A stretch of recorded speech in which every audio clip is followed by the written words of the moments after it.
Ladies and gentlemen, it is now 6:30 p.m. and a quorum of members is present, so the meeting of the Board of Education of the School District of New Berlin is called to order. Please call the roll. Ms. Crosby. Here. Mr. Helmer. Here. Mr. Kurth. Ms. Scholes. Here. Mr. Seidel. Here. Ms. Unger. Here. Ms. Wondercheck. Mr. Kurth said he is unable to attend this evening, so now I would ask for a motion to recess to closed session.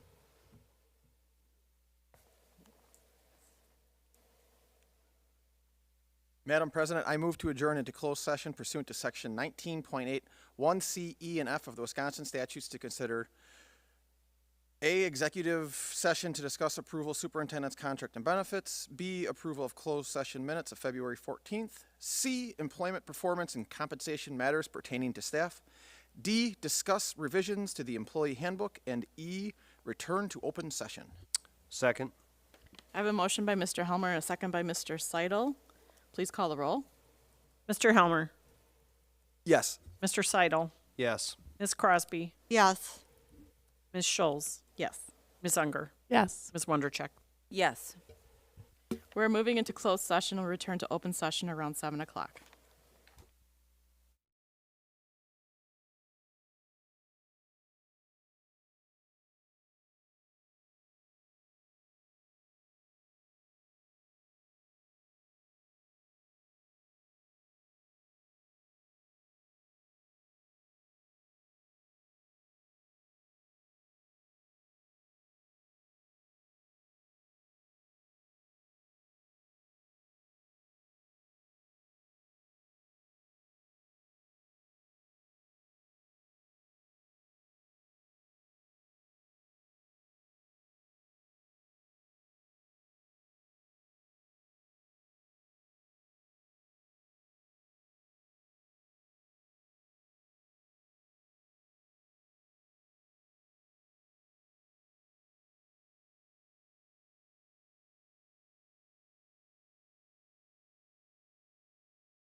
It is now 7:04, and we are returning from closed session into open session.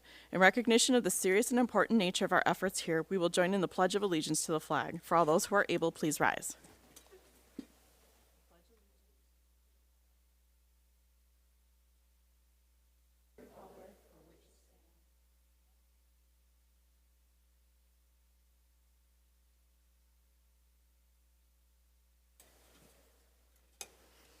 And now for those who wish to prepare for the meeting, we will have a moment of silence.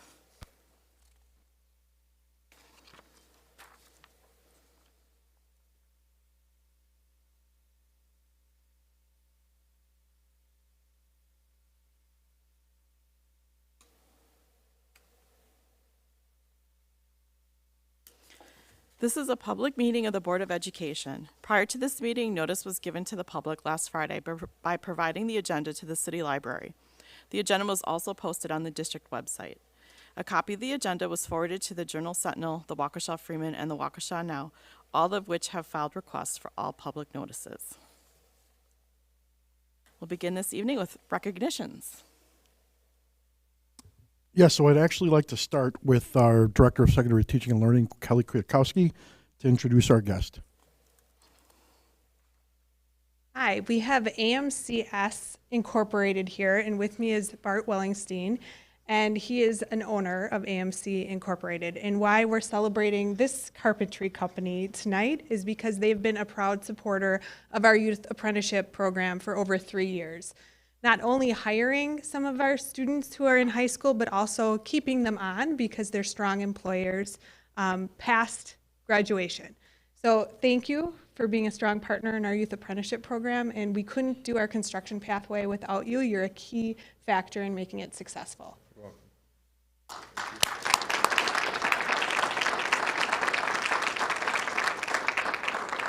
I would be remiss if I didn't include a student statement. So one of our students from New Berlin West is actually hired there right now, and he wanted to give a quote. So Matt Bernowski said the following: "What got me interested in working at AMCS was I always wanted to learn how to build houses.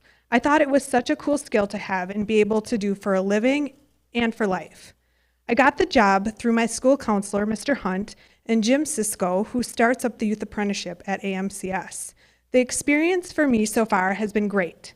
I've learned how to build all different kinds of floor systems, walls, and roof systems. Currently, I am working on trying to understand plans better to be able to visualize the home or building before it's done being built.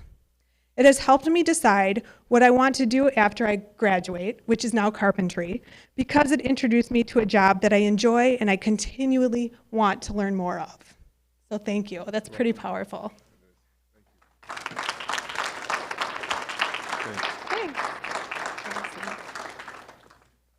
I just want to say that New Berlin students are some of our best.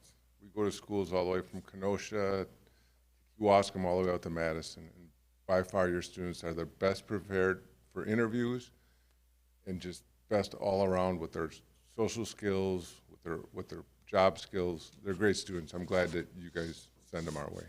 Thank you.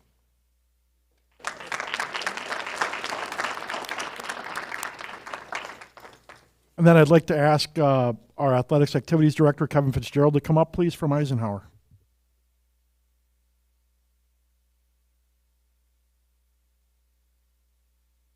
All right. Thank you, members of the board. Like Mr. Garza said, I'm Kevin Fitzgerald, Director of Athletics and Activities at Eisenhower. First off, since we have 17 athletes behind me and 2 coaches, would you like them to stand up or would you like them to line up? Just standing's fine? Thank you, ladies. And I have the distinct privilege to introduce our Eisenhower dance team. At the end of January, the Eisenhower dance team claimed regional championships in both Division II Jazz and Division IV Pom.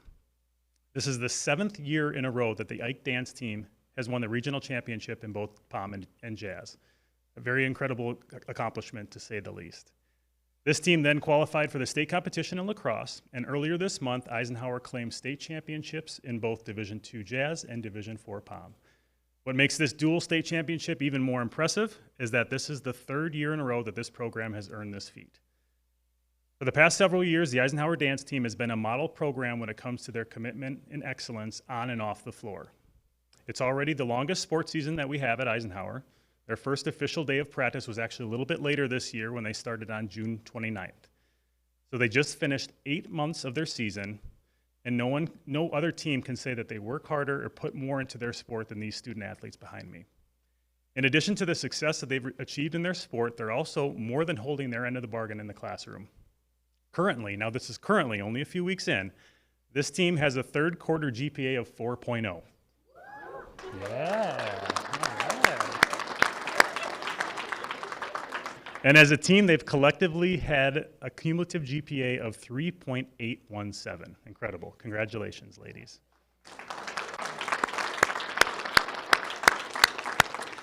They've earned every bit of their success, and we couldn't be more proud of this program. I'll read off the names of our student athletes, and then I'll hand it over to Coach Hallstetter or Coach Wiskirchen to say a few words about the team and the incredible season that they've had. So first off, Marin Anderson.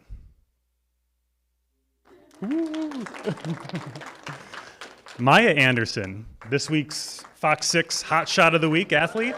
Yeah, congratulations. Madeline Bosch. Natalie Brown. Ellie Clements. Elsa Gazo-Briquette. Josie Cole. Kyla Koski. Lily McDonald. Sophia Melnick. Emily Motes. Cameron Rajala. Jenna Schmidt. Maddie Stiedemann, I don't believe Maddie's here tonight. Anna Vassallo. And Ella Wenlick. Audrey Crosby. Oh, gosh. Right in front of me, I'm sorry. And Audrey Crosby. I'm sorry. That was the laugh in between Elsa. Okay, I get it. Okay. Now we'll bring up Coach Halstead. Yep. All right. Oh gosh, okay. Thank you so much for having us. It's a complete honor of mine to have been a part of this program. Liz and I have been coaching here for 9 years. And what makes us keep coming back are the girls that are standing behind us. Not only has this team surpassed every obstacle that has been thrown their way, they've had a pandemic through some of their seasons. We've gone through masking, unmasking, 6 feet apart in dances, to this year finally having some normalcy to our program. As Mr. Fitzgerald mentioned earlier, we have an incredibly long season. It's like 9 months at the shortest. So we expect a lot of our girls, and they show up for us every single practice. We practice 3 times a week for 3 hours a pop. And they show up and give 100% of their time and their dedication to this program. And I just want to say thank you to all of you and to especially Mr. Fitzgerald for having our backs. Oftentimes, and in a lot of communities, dance isn't seen as a serious sport and rather just someone who cheers at the football and basketball games. And we are not treated like that here. We are treated like stellar, serious, and competitive student athletes. So thank you all for your support, and a super congratulations to my team, my babies, the Ike Dance team. Thank you.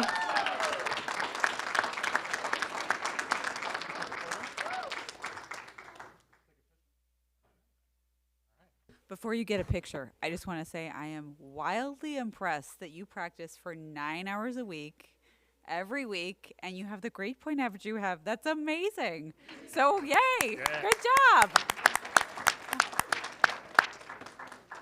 Can we at least see the state championship hardware? Yeah. Both of them. Oh, that's right. There's 2. All right. We'll get a picture in the back. Thank you very much. All right. Thank you all. Appreciate you.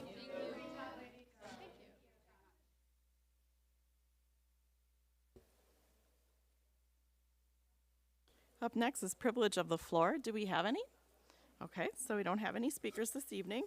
Next is president's message. I'd just like to thank the 5th grade teachers over at Elmwood. They invited the board to come and participate in doing interviews for BizTown, which is a capstone program for junior achievement.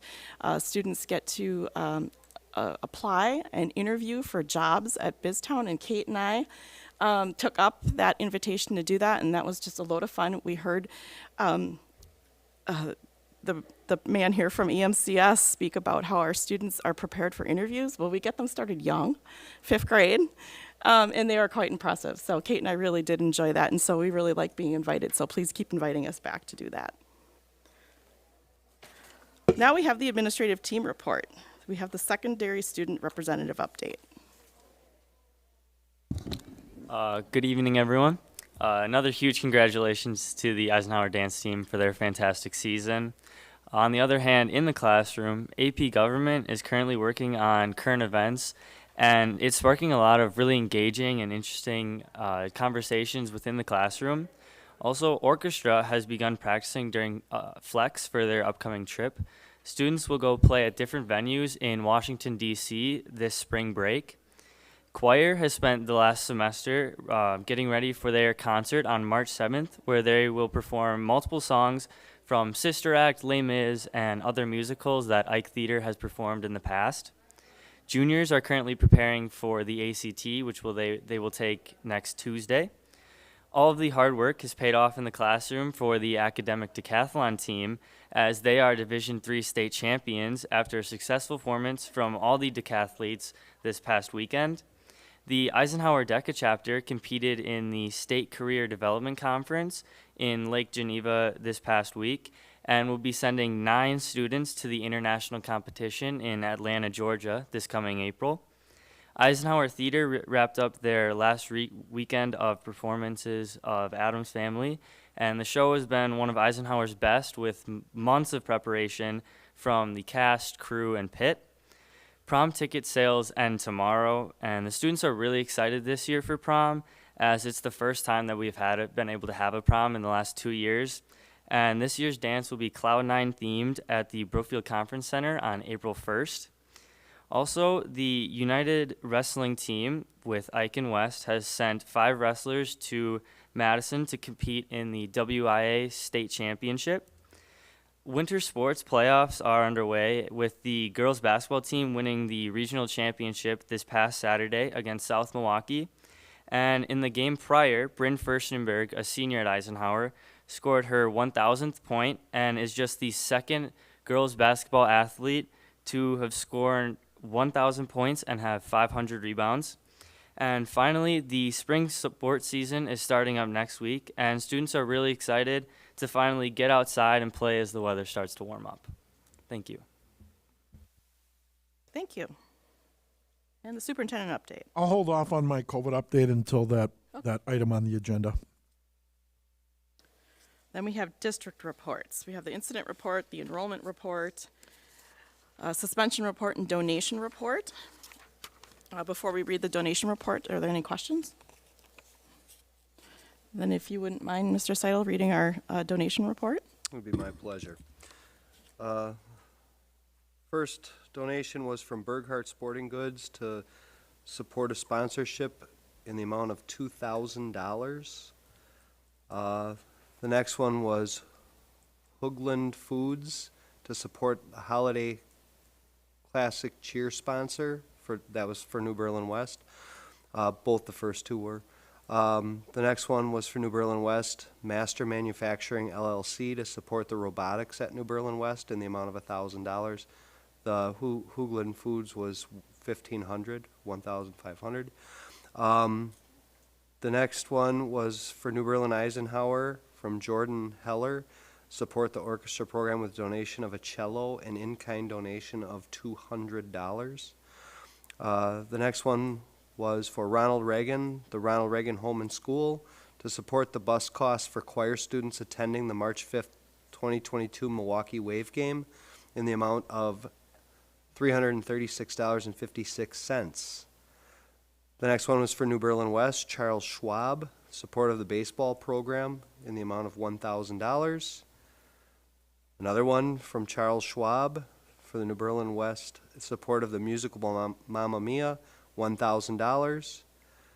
The next one was for New Berlin West, Daryl and Julie Webb, support robotics in the amount of $300.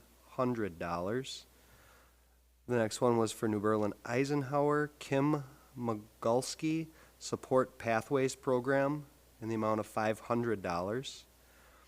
The next one was for New Berlin West, Helen and William Deck, to support a TRAP scholarship fund in memory of Steve Quam in the amount of $1,000.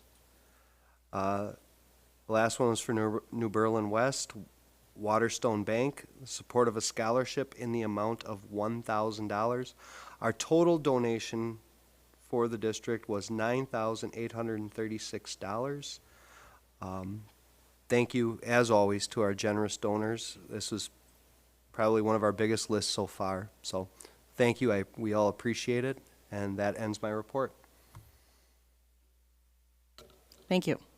Then we have the consent agenda, which includes the notice and to approve the minutes of February 14th and the financial reports. Are there any items that should be pulled out for separate consideration? And do I have a motion for the consent agenda? So moved. I'll second. Is there any, I'm sorry, I have a motion by Mr. Helmer, a second by Mr. Seidel. Is there any discussion? Hearing none, all those in favor, raise your right hand. All those opposed? Motion passes. On to our regular agenda. First on the regular agenda is teaching and learning data presentation. So we are back to share essentially our annual district data review. You have had this in your packets, this presentation in your packets. In some feedback that we've received from the board, they'd like to keep the presentations as short as possible, yet still provide you with the information that you should be aware of. So we may actually gloss over some of the slides and really just kind of save, if you want to have us go back to certain slides during the Q&A portion, we'd be happy to address what's needed then. Okay, can we make that public right now so that as the presentation's going on, people can see it? Okay. Sure. Who's taking responsibility for creating 46 slides? Well, we all take responsibility, but obviously it's the teaching and learning department, so I guess the buck stops here. But you know, this is what we do, and we're passionate about it, so we like to share it with as many people as we can. So we are going to share a little bit about where we are now, where we've been, and our celebrations and sort of our growth areas as well. Just to kind of highlight, you know, we are, once again, significantly exceeds. We're very, very proud of that, and being one of 16 districts in the state of Wisconsin, that is what we strive for. We are striving to be #1 in the state of Wisconsin, so that's important to us. And so these are just some of our accolades. We're very, very proud of the work that we're doing, and we're proud of what we've been able to do and keep our schools open and keep our students in school. Once again, everything is focused on our strategic plan and what we need to do to meet that strategic plan. And so I'm going to have Amanda quickly kind of go over our group data at this point and then continue the presentation. Sure.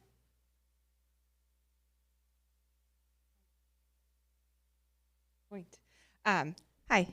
Amanda Mazurkowitz, your Director of Student Services. So I'm not going to read this slide to you, but we thought it was important for you to just get a look at who we are demographically with respect to race, socioeconomic status, limited English proficiency, and students with disabilities.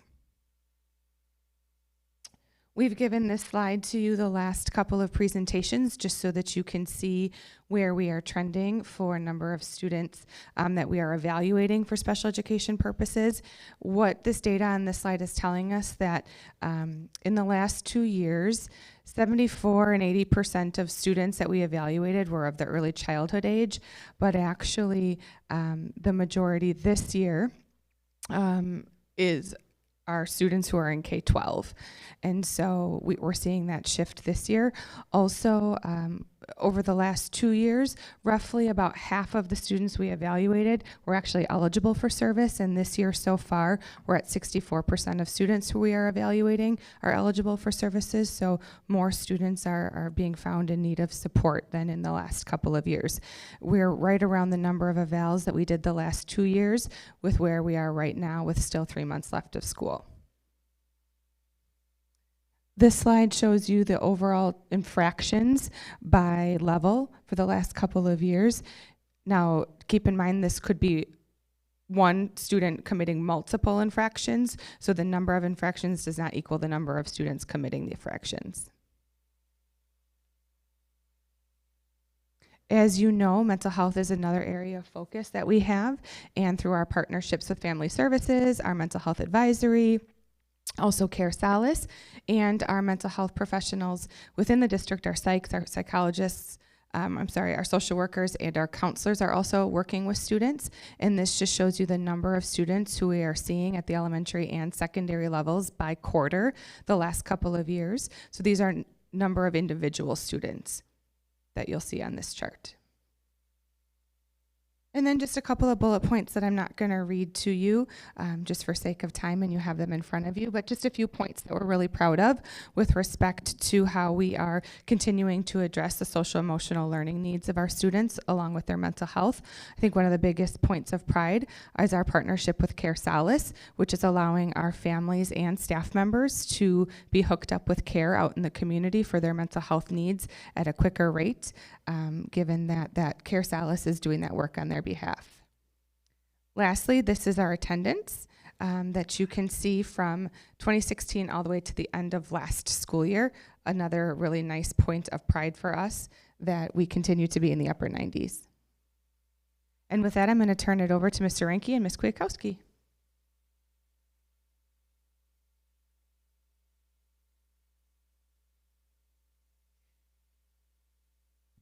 So the school report cards this year got a new format, and before we dig into the look of that and some of the data points, it is important to note that we had about 8% at the elementary and 6% at the secondary not take the standardized assessment in spring of 2021. We wanted to look at this specific report card and the data because it doesn't include those students who didn't take it. So we think it's a more fair assessment of the percentage of students who are advanced, proficient, etc. This is the new look of the report card. What some of the things that are on this report card that were on the last report card is a score. So we have a general score, we have a general ranking. As you can see in the yellow box, we are significantly exceeds expectations. The priority area weights, it's important to understand, that changes for every single school and every single district across the state. So you're not looking at apples to apples when you're looking at that. I'm also really proud to say the school district of New Berlin was a part of this committee at the state level when revamping the report cards.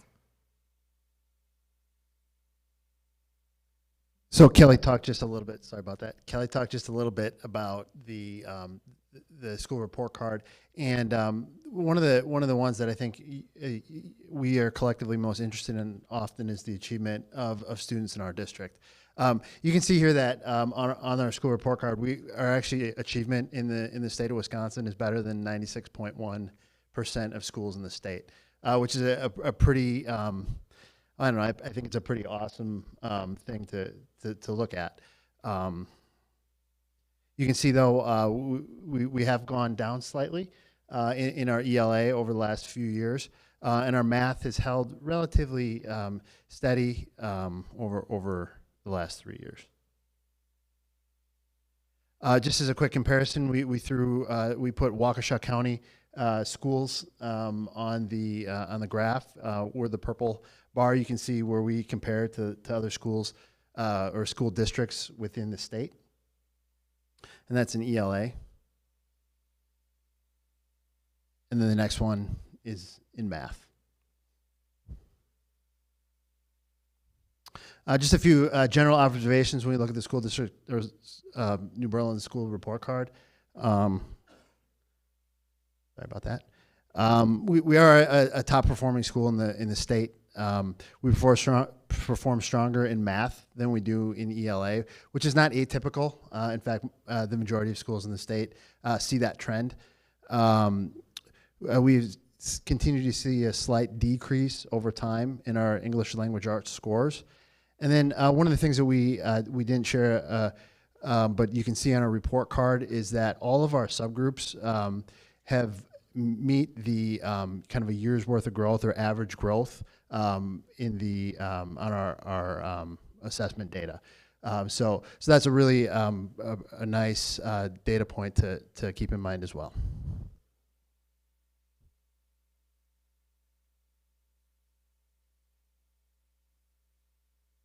For our secondary data, this data, we're first going to look at the forward assessment, which is given in grades 7 and 8, and also 10th grade for social studies.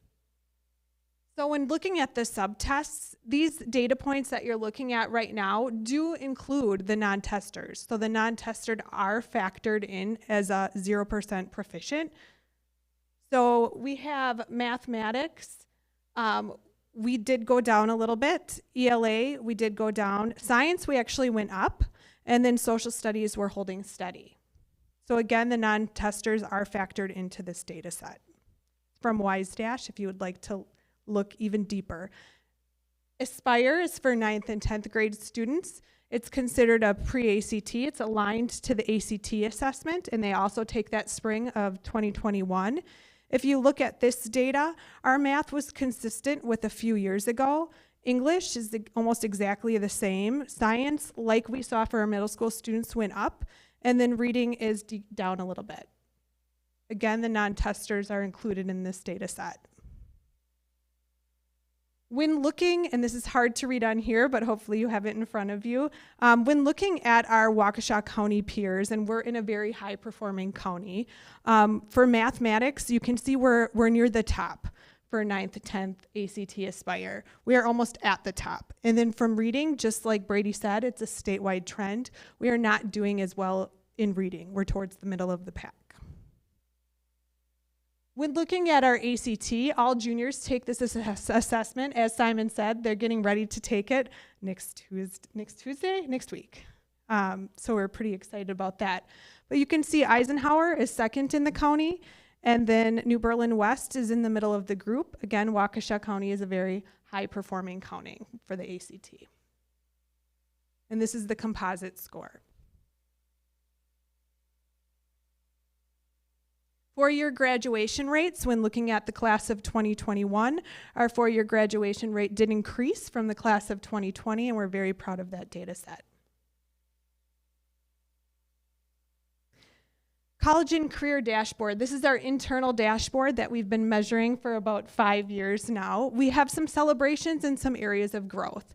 So the celebrations would be the industry credentials went up almost 5% of students who are graduating with an industry cert, like a manufacturing certification or a marketing certification or CNA cert.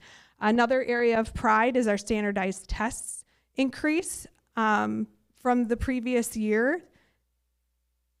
And an area of growth would be our career and service-based learning opportunities and volunteer-based learning opportunities. While our Algebra 2 scores went up a little bit, it's not where it was 4 years ago, so that's also something that we're continuously working on. I can talk to you a little bit about the volunteer pieces and the career-based service learning. We just didn't have some of the institutions and opportunities in 2021 like we did prior as far as placements and eagerness to have our students on board.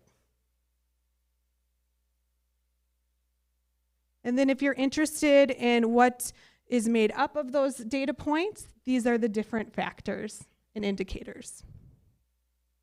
And now we move on to elementary data. Okay, so for years and years and years, we've talked to you about MAP assessments. This year we made a change. We've moved away from our MAP assessment to the Fastbridge assessment. So you might say, why did you end up doing that? Well, one thing that we've been able to do with Fastbridge, and as we were researching it, it gives us a little bit more nuanced understanding of the different skill deficits that kids have, rather than the map, where there was a little bit more just kind of an overall score, which is, it's been a really helpful in forming how we instruct kids and knowing what to do. It's also an assessment that takes a lot less time than has happened in the past. And at the K-3 level especially, it's more interactive, where teachers are actually sitting next to kids, talking to them or listening to them read, rather than putting them on a computer and letting them read and pick answers, which from a validity standpoint may be a little bit better. And then also, like I said, it gives us different skill recommendations based upon how kids do, which is a really helpful thing for us. There's just a kind of a change in terminology. We've always looked at norms. Again, Fastbridge does give us norms, so we can compare kids nationally. It also gives us benchmarks. So it's different. It gives us different benchmark categories, which kind of tells us, hey, this kid is on track to meet grade level expectations, or this kid maybe isn't, and we need to do some more hardcore intervention with them. Just a real quick slide. I'm not going to get into this one. Mainly, it's just saying that MAP and Fastbridge do correlate. There's a pretty strong correlation between MAP and Fastbridge, so it's not a huge change in assessment. It's just Fastbridge gives us a little bit easier information to look at for ourselves and our teachers. So one of the coolest things I think about Fastbridge is that every year now, all of our third graders, actually second and third graders, but third graders especially, are going to sit down with their teacher and read a grade level text 3 times a year. And then we're able to see on a normed assessment where they are on that test. We all know that third grade is kind of that linchpin year in a kid's reading development. And so in the past, when we did MAP, we didn't always have that, but we do this year. So you can see in this slide that our percentage of kids who were either low risk or advanced in the fall and in the winter for that third grade reading assessment. Again, it's looking at a student's fluency and accuracy. Another nice part about Fastbridge is we're able to, our kindergarten and first grade teachers are able to sit next to kids and listen to them with not only reading, but also some of the foundational literacy skills, letters, sounds, and those kinds of things. So you can see on this slide, our fall and winter scores, our percentage of kids that were low risk, some risk, and high risk. Keep in mind though, or one thing to know with Fastbridge data is that with these assessments, they change from assessment to assessment period. So we're not assessing kids' ability to recognize letters all year long, because there's an assumption that by a certain point they have got that. So that doesn't really help us if we already know that 95 to 100% of our kids have that. So this assessment, there may be some variability that we might see over time.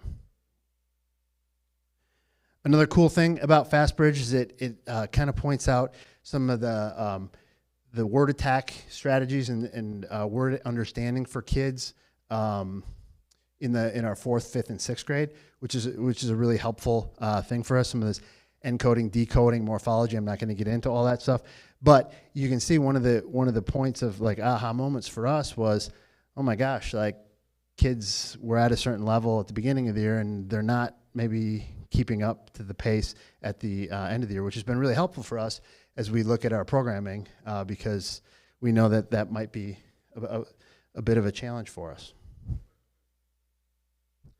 But then overall, we can look at just kind of a general reading score. This is the percentage of kids that are meeting kind of that benchmark, both in fall and in winter. Again, going back to the early math skills, again, these are kindergarten and first grade teachers sitting next to their students, getting their answers on some of the early numeracy type skills. This one is a new one for us. It's math automaticity. It's how well are kids able to do their math facts in a certain amount of time. There's actually a great debate in the math community on whether a time test for math facts is best to do. This assessment does time students, so I guess we come down on that side of the debate. But nonetheless, it gives us a really good picture of where our kids are at with kind of their early numeracy and math facts, which is really important. And then our overall math kind of scores, just general overall math. You know, a few things for ELA. As you know, we're kind of in a resource review year and looking at things.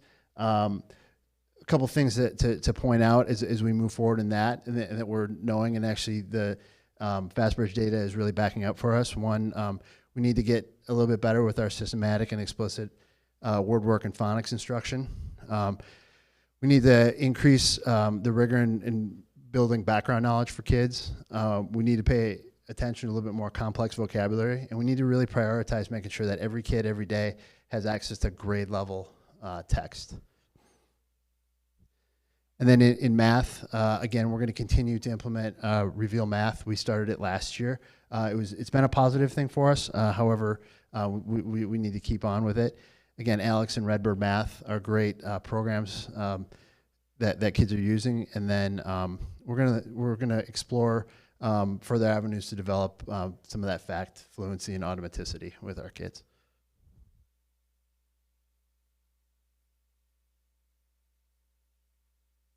Brady talked to you a little bit about the correlation between Map and Fastbridge at elementary, and it's no different at secondary, so I won't go over that data with you.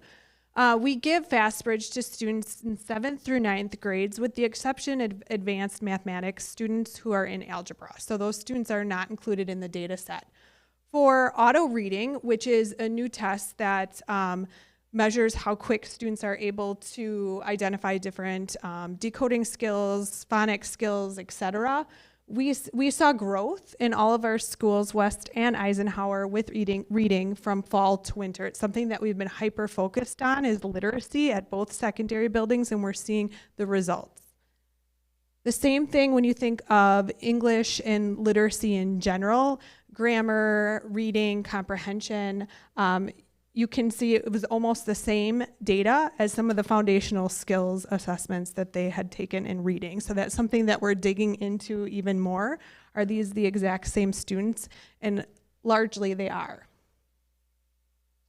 In math, we saw a little bit of a dip. So we're looking at why. Is it correlated to their minutes on ALEX? Do we see increased amount of students successful if they spend more minutes on ALEX, on homework? Is it just one school over the other? Is it grade level? We're trying to dig in to figure out why, although this data is very similar to years past, where we saw a dip in math from fall to winter.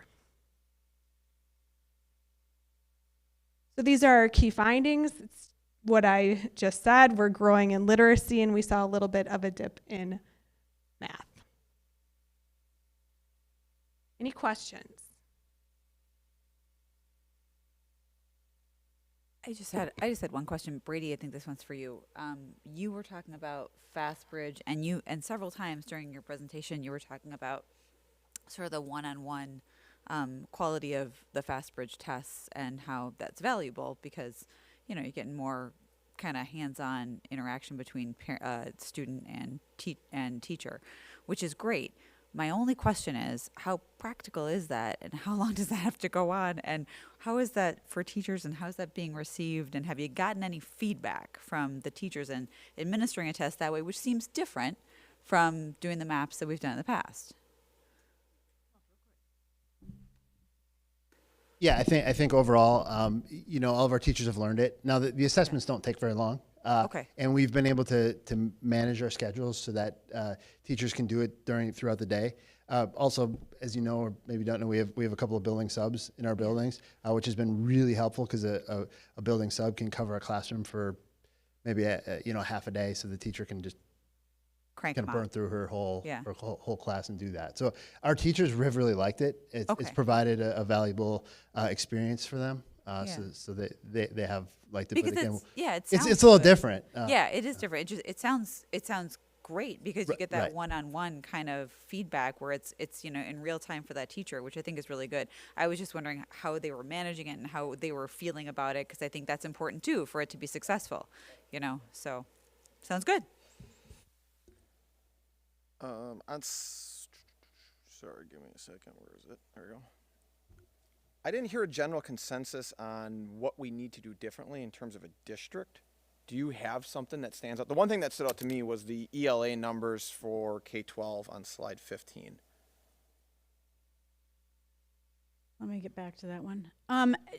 Like Kelly and Brady said, I mean, literacy is our primary focus. And so as we're running through our scope and sequence of our current curriculum, as we're aligning things with the new Wisconsin literacy standards, and as we're choosing a new resource or making our resource choices this year, all of that is really what we're hyper-focused on as we move forward. We also had a whole PL day this past week, Monday, and the entire K through 12 teaching staff really dug into some high leverage literacy practices and how we're going to move that forward. You also have graciously given us 5 PL days at the beginning of next year, 2 additional days. We are really diving in deep, not only in the area of literacy, but how we're going to use professional learning communities and collective conversations with our teachers to really move the needle. So we weren't joking that we plan to be number 1 in the state of Wisconsin, and that is our goal. And so that is what we will be working on as we move forward. The work has already started. Mm-hmm. Okay, yeah. I was gonna say, I'd like to see some goals there that we have over the next 3 years, whether it's, 2-point growth in each year over the next 3 years. Yeah, we have I know that. you guys are working something into Yeah, it, but I so think this is we where have a want- district action plan that backs up, kind of fronts the work that we're doing. So that is what we're working on presently. so We'll that make we're a note prepared. and we'll be sure Yep. to include that at an upcoming update related to this work. Yep. Okay. And if there's anything you guys need from us, funding those professional learning days, please let us know. We need to do whatever. That's recorded, right? That's totally recorded. I feel like that's Yep. recorded now. Okay, yes. He was really Thank only you, speaking Mitch. for himself. I had a question. Just, I think you and Joe just mentioned the ELA curriculum. What is kind of the timeline on that review, and when will it be coming to the board? Yeah, so we've already been doing that work throughout the entire year. In fact, previous years to this, as we were trying to identify where our gaps were. In fact, the Fastbridge data that we get actually helps identify even better where our gaps are. And we've certainly recognized that the updated research that's out there, which is what I presented to the staff last week and the team here, and we actually had Natalie Wexler come and present. Well, she wasn't physically there, but she was there along with basically folks that are at the top of the work related to the science of reading. And so we've been doing that work behind the scenes. We've been learning a lot. And sometimes, like I explained to staff, that you do some things and then you learn some things along the way, and sometimes you actually just have to. We've been doing some things really well, but there's a gap. We've identified the gap, and now we need to do something differently. So our focus has been around the science of reading. I'll be happy to provide more of the details to you, but we've certainly laid that groundwork, and in fact, we continue to build relationships related to that work, and we plan on bringing those resources to you. End of March, we will be presenting our recommendation for approval at the first meeting in April. That's the goal. Yeah, and again, that's pretty much how we did it last year for social studies.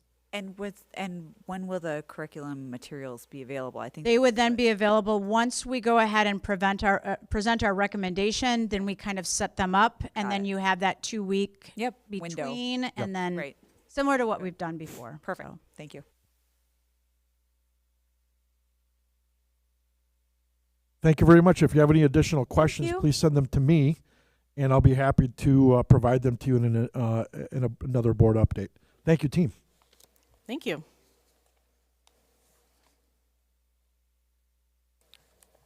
Up next is discuss approved COVID mitigation plan. So the reason why I'm bringing this to the board now is because we've not really had, other than my general updates to the board, yeah, some things have changed here and there. But, you know, we really had an entry plan for the start of the school year, but things have changed dramatically since the start of the school year that I just wanted to make sure we were on the same page with the board. So, you know, again, the first slide really just kind of shows you that the COVID cases have dropped significantly. In fact, the federal government and the CDC, I'm not sure what science is being followed, but all of a sudden things have changed dramatically as of last week, Friday. But fortunately for us, they changed dramatically since last spring. You know, current practices that will remain are these specific things. You know, so really, we had really kind of scaled back a lot of the mitigation things that other, you know, a lot of school districts, I guess, would be more to the east of us, had continued. And in fact, I still find it interesting that some districts are just getting rid of masking altogether, like this week. But nonetheless, these are the things that would stay. And then these are the things that, you know, basically I wanted to make sure I was on the same page with the board. With related, we would continue to contact trace, but as far as like us contacting every family, you know, not every family necessarily wants it anymore. And, you know, we would certainly have an opt-in approach. Like if people want to get, you know, we thought it was, you know, we said we were going to do it, so we've been doing it. But quite honestly, people are just kind of getting sick of hearing from us. Sorry for the pun, but they just, you know, they don't necessarily want to hear from us anymore if their kid is a close contact anymore. So I do know of other districts that are just allowing families that want to have us continue to contact them. We will, but it's really more of an opt-in as opposed to just a universal standard for the district. And then Pam Jesse would be the point of contact for that, our district nurse. And then, of course, we've got students that, you know, per an IEP, we've got specific standards for them. So we would continue to, you know, we would do that no matter what. We would do that with influenza. We would do that with pertussis, you know, so it's like we'll continue to do things we've always done for communicable diseases, but this will just become another one of those. And then obviously, as the board knows, this changed over the weekend because on Friday, the CDC, we are now no longer have to do the masks on buses. I do want to clarify that there is some confusion out there related to public schools and whether they should be masking or not.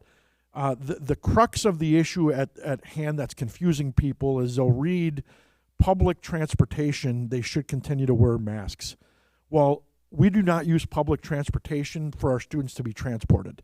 But like an MPS or Waukesha public schools, they do.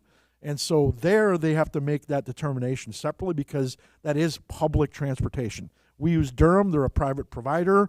They're a service directly to us. And so the CDC is very clear with that in their requirement. And we feel comfortable, again, having released that because I had mentioned to the board previously that once that was no longer a requirement that we would be done with it, well, we're done with that now. So ultimately just, you know, operationally, like we're just, you know, like we're going to get rid of some signage, like the masks recommended thing. You know, I mean, it's just, you know, we just want to be able to kind of move on from this and continue to educate our kids and continue to focus on that.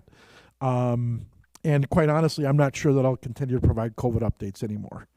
You know, until, you know, should something change dramatically, you know, certainly I'll provide an update to you, but, you know, to be able to do that every meeting now, in my opinion, is become just kind of mundane. So I guess I would like to get formal approval from the board to have us do this so that we, you know, can just be clear with our staff and our families that we would get some things sent out as soon as tomorrow or Wednesday. Okay, in order to open this up for discussion, do I have a motion? So moved. Motion for what? Sorry. Sorry. You approve the COVID-19 procedure updates as presented? Second. So I have a motion by Mr. Helmer and a second by Mr. Seidel. Any discussion? So as a point of clarification, we're just talking about the last slide, which is current practices that'll change or have changed. That's all we're talking about. Yeah, I mean, there are other minor operational things that I didn't again, they're more administrative Right, tasks. but we like- don't regulate all that stuff. Correct. We delegate that Yeah, to you. yeah. So, yeah. But like, I think we call them bubblers or water fountains. Like, we'd like to be able to get those back online and people can use them if they want to use them. We're not going to have signs all over the place that, so operationally we'll take care of that. But this was a major thing that I did want the board to look at. So Crislin, yes, it is that last slide.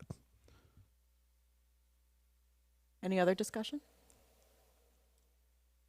Then all those in favor, raise your right hand. All those opposed? Motion passes. Next is discuss approve policy 3120.06, selecting student teachers, administrative interns, replacing current policy 4123, student teachers. Is there any discussion? I'm sorry, any presentation before that? I know we discussed last time a little bit. Okay, well then, do I have a motion to approve? So moved. Do I have a second? Oh, I'm sorry, we don't need Yeah, a we don't second. need a That's second. right. This came from the Personnel Committee. So any discussion? No discussion then? All those in favor, raise your right hand.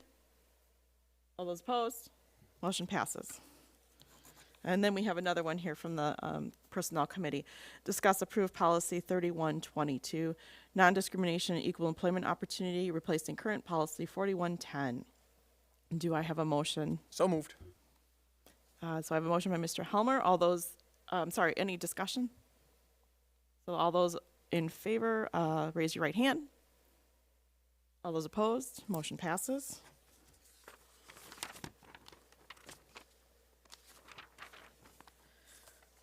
We have another one from the Personnel Committee. Discuss approve deletion of policy 4115, wellness screening privacy.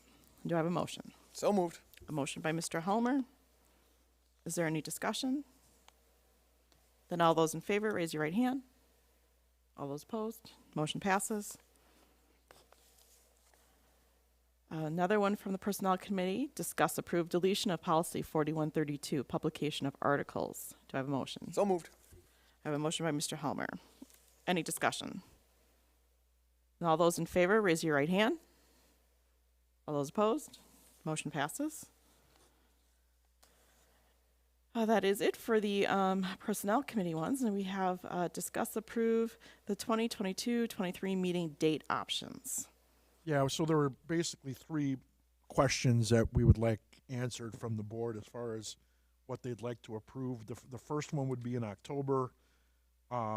We only have one meeting in July per usual, just because things slow down. But in October, I know that the board in the past had asked us to consider not having board meetings when kids have off, so that should you respectively as a parent or whatever want to be able to do what you needed to do with your family, you could, and not be expected to be at a board meeting. I guess I would propose for the sake of conversation that we have that meeting that Wednesday. So instead of a Monday board meeting, you'd have it on Wednesday, and then you can do what you need to do as parents. And then we would be looking at something similar in February. We could, we're proposing February 13th and 27th, and that's because we don't have school on February 20th. So again, we would recommend that. And then finally, in March, you've got the spring break to work around. And again, currently it would be the 13th and during spring break. We wouldn't necessarily recommend that. So we would actually ask to either only have the meeting on the 13th, which I wouldn't recommend, but instead actually moving so that we still have two meetings in March, and you'd have them on the 6th and 20th.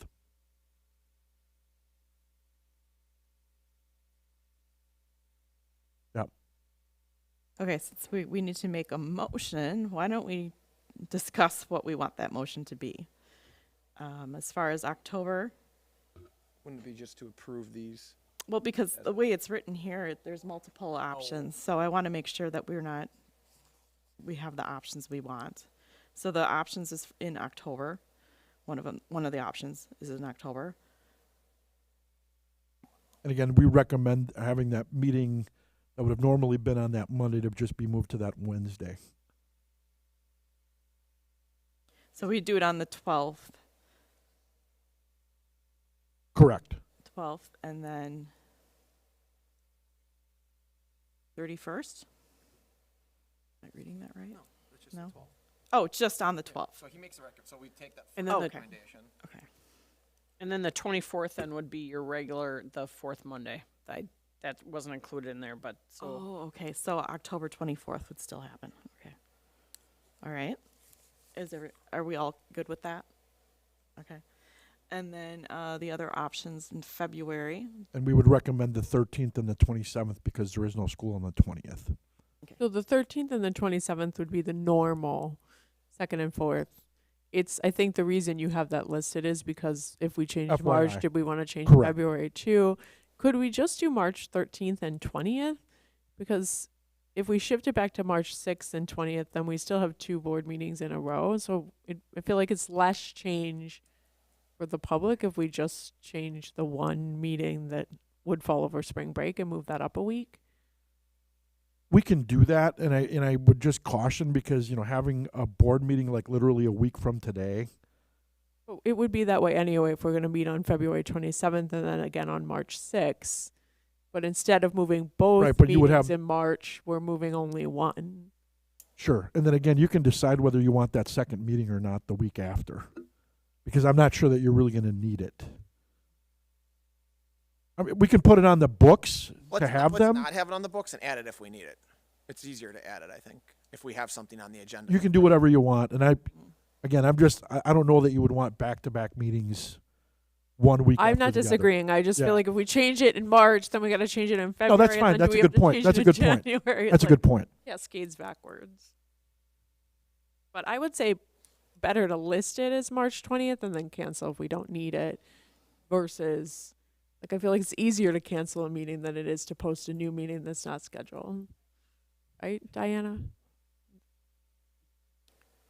Were you suggesting the 13th and the 20th? The 20th. I mean, it's still 1 week apart. It's just keeping as many dates as normal as possible, right? That's less disruptive than Sure. switching. Okay, so you're saying do February 13th?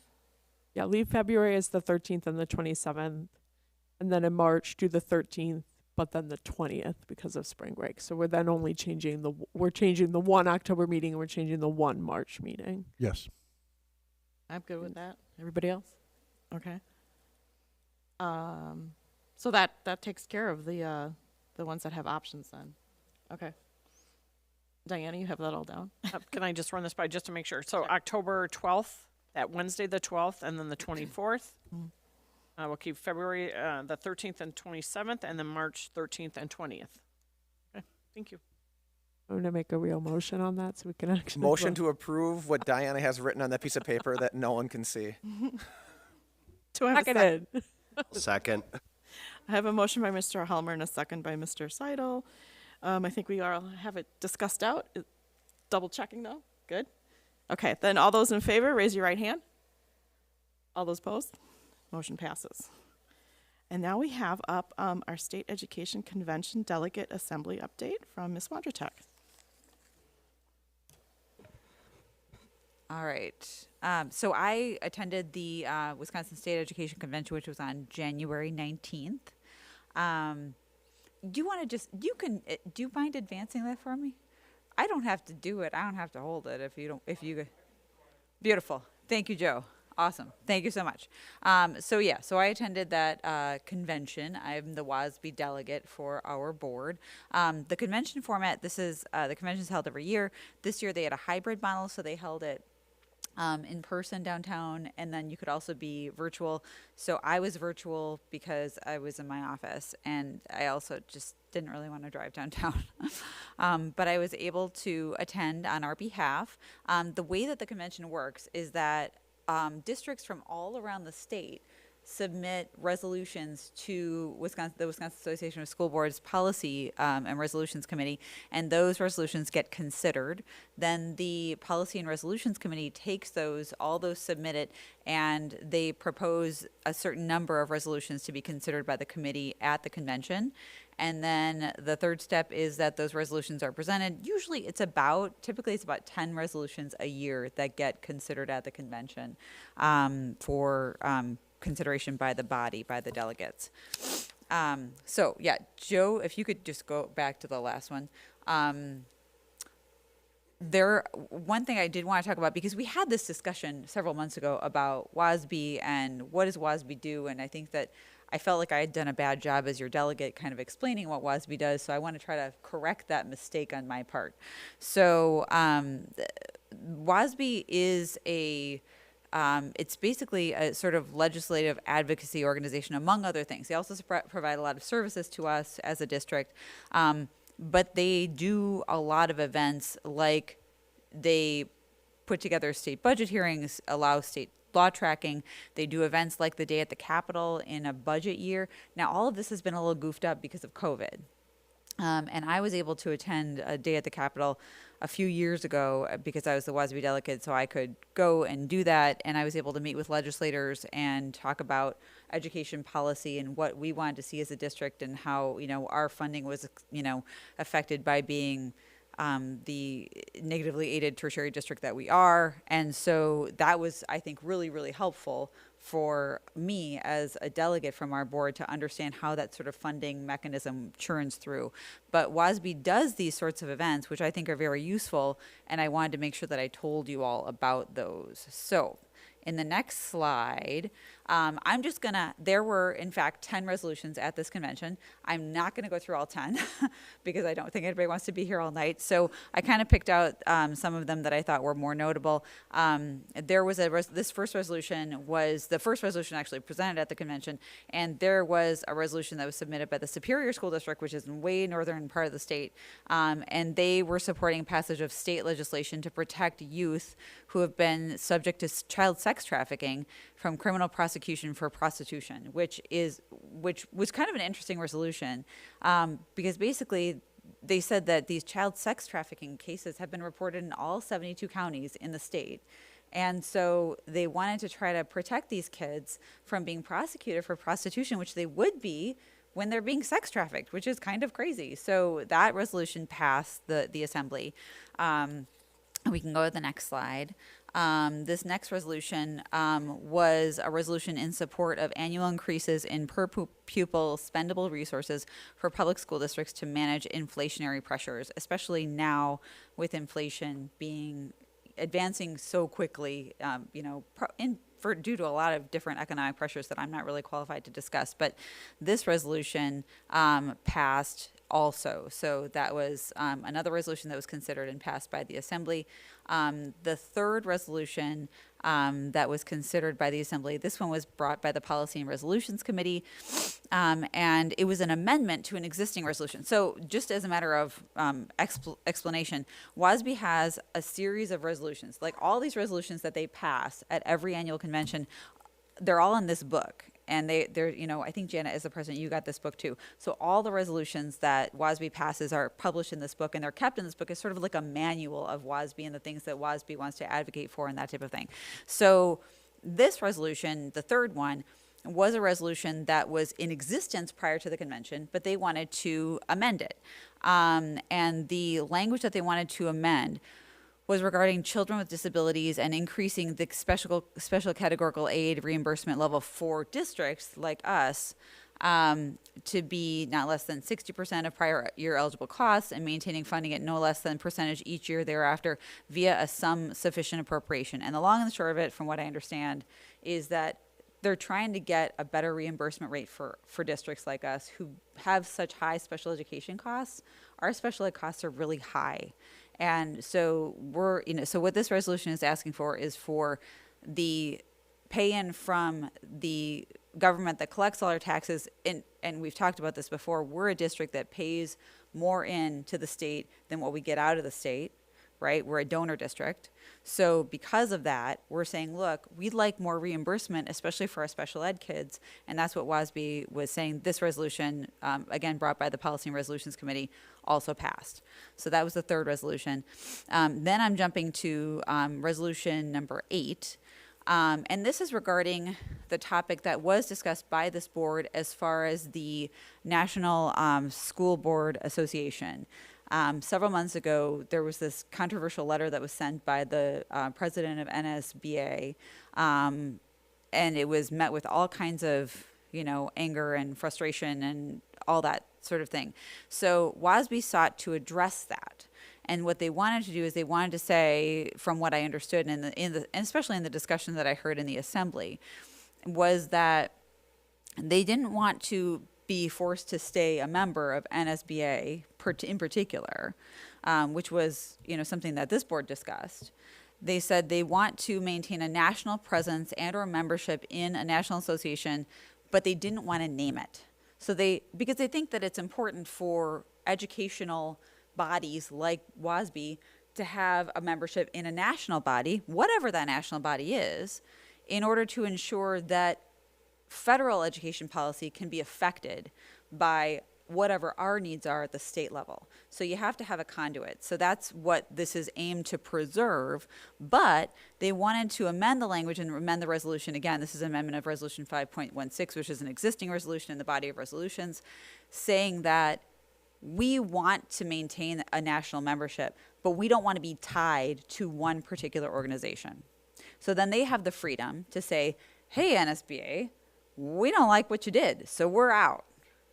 And so that gives this new resolution, which was also passed, gives them the freedom to do that, which I was hoping would be, a boon to this body and say, look, it looks like WASB is being more responsive to their members' concerns about membership in that particular body and some things that went on there. So I think that was a positive step. This last resolution was the 10th resolution, and this was about Elementary and Secondary Education Act testing. WASB made this resolution, again, from the Policy and Resolutions Committee that did pass, which basically said that WASB opposes a mandated national test. And I think that was in line with what I've heard from members of this body, because people on this body have said, which is why I voted for this one, saying that we want more local control. We know what we want for our kids.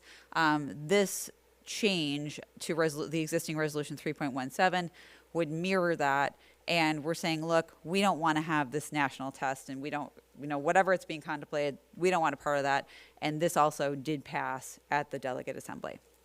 So just going real quickly to the last slide, I want to emphasize too, again, that WASB is an organization that I think can be very helpful to us and can be useful to us in our endeavors, especially around the issues of legislative advocacy. I would really encourage any member of the board to attend the day at the Capitol once they have it again.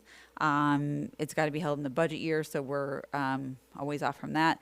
But I really think that it's a great way to sort of expand what your body of knowledge is around education policy and how that is made and why it's important to have an actual legislative seat at the table with these legislators, because if they don't know what our concerns are, they can't react to them, and they can't, in fairness to our legislators, like if we don't tell them what's important to us as a district, then they're never going to hear it from anybody else. So it's important to be really engaged, I think, on the front of legislative advocacy, and I would encourage all of you again to do that whenever given the chance.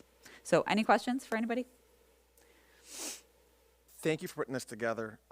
Is this every year, every other year they do this? Convention? Annual. Okay. Yeah. Can you put on here how you voted for these so that we know as a board how we were represented? Do you vote online when you did that? Yeah, but here's the thing. I didn't discuss all these resolutions with you guys ahead of time, so I didn't vote on each of them. Okay. Because I didn't feel like I could. Do you know what I'm saying? Oh, I read some of them, and they're very long. So some of them, yeah. So you can vote online, but I didn't vote for every single resolution because of the fact that I didn't feel like I could do full faith to the body if I hadn't discussed them with you ahead of time. You know what I mean? Because when I'm selected as a delegate, nobody knows what the resolutions are going to be. So, and then we got them, and quite frankly, it was like right around the holidays and everything, and there wasn't a ton of time to share them. So on those that I didn't feel like I knew, like when we were talking about the National Association and things like that, we had gone through that discussion, and I felt like, yes, I know that these folks are going to be in favor of this. So I voted on those. So the others, not all of them did I vote on. you know. So, I mean, I know I voted on like the sex trafficking one. I voted yes on that because I felt like don't prosecute these children because I felt that was a reasonable vote. And I didn't think that was real controversial. But there were some other ones that I wasn't really sure how this body would vote. So I just withheld my vote. And it wasn't, you know, it's not difficult to do. I mean, I was online, so I just kind of waited till they got done, and then I move on to the next screen, you know, so. It might be a good learning experience, though, for us, like, if you come back with some of those that say, I didn't know how to vote, and we can discuss it, too, as a board. Yeah, We I think kind of that's know where we're gonna head in the future. Sure. I think some of that changes some of our policy and how we manage our district, and those things that. like Sure, you I said, think that's fair. We don't know what are the priorities for us, so. Sure, I think that's fair. And also, I think that maybe I could, you know, before, you know, the next, if I'm the WASB delegate, I mean, I've been the WASB delegate for several years, but if I'm the WASB delegate again in another year, I probably just need to give you all a heads up and say, hey, the resolutions are available here, take a look and let me know, give me your feedback, you know, ahead of time. So then maybe I can be a little more prepared and can make sure I can vote on everything. And I think that might be a good proactive thing for us. Yeah. Because we can pick 5 of them, like you said. I don't know that we want to, as a board, discuss all 20 of them. Yeah, and I'm not even sure, I mean, we could talk about the mechanics of how we would do it. I just don't want to, I wasn't comfortable making assumptions, put it that way. When it seems like they wrote a lot of these, I'm guessing they had pretty unanimous support in the way most of these were written. Yeah, there were some, I think that I didn't write down exactly how many delegates there were, but I think it was, don't quote me on it, but I think it was somewhere around 300 or so delegates. And I feel like, I mean, all 10 resolutions, I didn't talk about all 10 resolutions tonight, but all 10 resolutions did pass. So every single one of those resolutions passed. But remember, those were only the resolutions that were filtered through by the policy committee and policy and resolution committee. So I don't know what else was, you know, in the big bucket. And I think that most of the votes, I think, were roughly 2/3 for, 1/3 against, or 3/4 for, 1/4 against. It was pretty, I mean, it was pretty substantial as far as that went. So quite frankly, my vote one way or another really doesn't make a hill of beans difference, you know? So, yeah. Awesome, thank you. Yeah, thank you. Anyone else? Okay, thank you for this presentation and for all the information. You're welcome. I'm happy to do it. Okay, so we have a couple items from closed session. Do I have the first motion? I move to approve the employment services report as presented. Second. We have a motion by Ms. Crosby and a second by Mr. Helmer. All those in favor, raise your right hand. All those opposed? Motion passes. And the then I second- move that we approve the employee handbook changes as presented. Second. I have a motion by Ms. Unger and a second by Mr. Helmer. All those in favor, raise your right hand. All those opposed? Motion passes. Now we have future meetings and dates. Board meetings are generally held the second and fourth Mondays, beginning at 7:00 p.m. in the Eisenhower Commons, unless noted otherwise. And that would be our next meeting, March 14th, 7:00 is at the New Berlin West Commons. And then after that, March 28th, 7:00 is a board meeting. Prior to that is a 5:30 Finance Committee meeting. April 11th, 7:00 board meeting. Other important events and dates, March 21st through the 25th is spring break. Do I have a motion to adjourn? So moved. Second. I have a motion by Mr. Helmer, a second by Mr. Seidel. All those in favor, raise your right hand. Motion passes. This meeting is adjourned.